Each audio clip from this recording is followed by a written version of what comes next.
Thank you very much, Tim. Appreciate that. Well, we are going to take a look at our markets.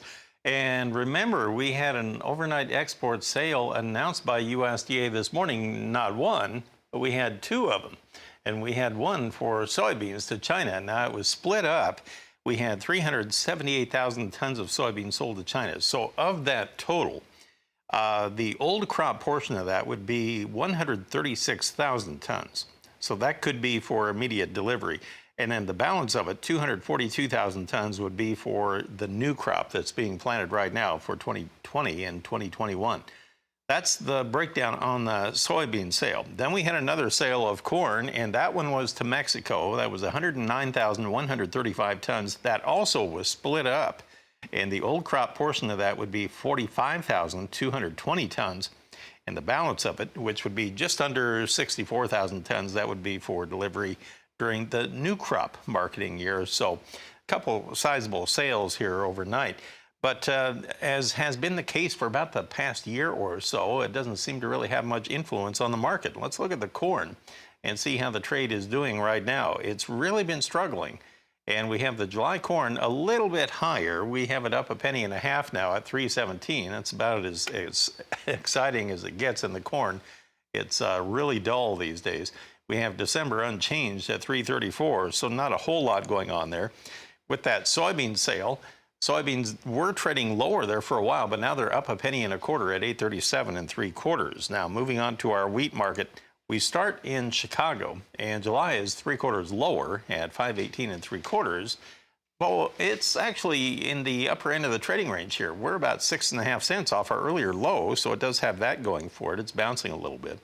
In the Kansas City market, we're at 481.5 on July. We're down 5.5, but we're off our earlier low by about 6 cents. Minneapolis wheat on that July contract, penny and a half higher now at 509 3/4. So it's turned around after a lower open. Brian Hoops joins us now, and he's with Midwest Market Solutions in Springfield, Missouri. So the market's just kind of treading water here, not doing much here today. Brian, what do you make of that?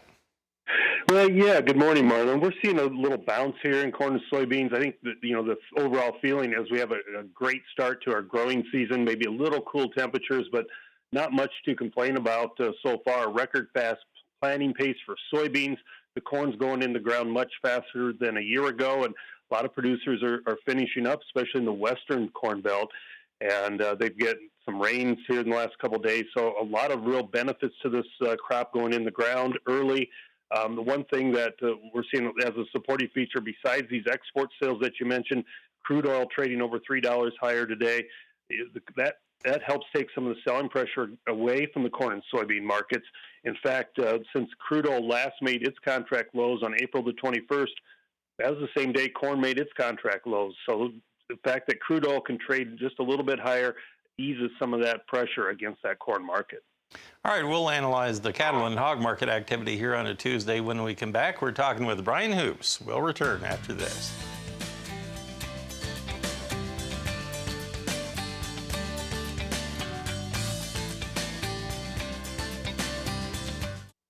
We're back with Brian Hoops of Midwest Market Solutions right now. Let's look at our cattle market.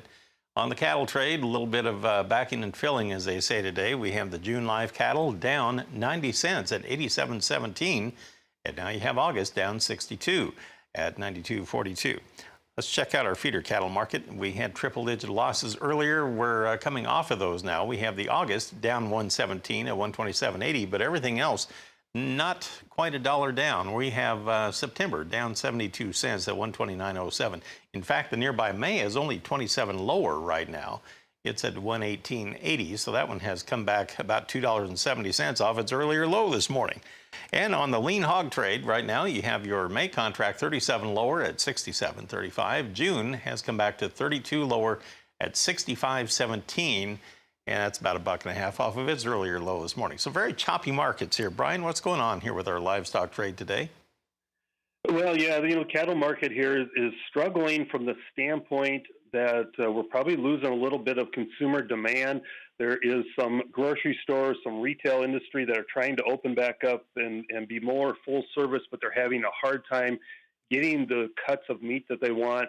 And even if they can find it, it's at much higher prices because of the lack of slaughter facilities. And that's really the main problem we have in this cattle market. I think we could be a lot higher if we had more normal operations as far as our slaughter goes. You know, we're struggling to meet that capacity. We're backing up cattle. We probably have as much as 800,000 animals that we have not slaughtered over the last month now that have been backed up into feedlots that need to go through the slaughter facilities. They are more than ready to be sold, and just trying to find a bid from a packer right now to kill your cattle, it's awfully hard to come by, and that's the one problem that this industry is really facing at this time.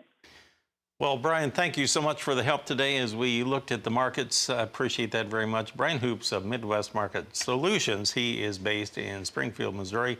A quick look at our Dow Jones Industrial Average and our dollar value for you.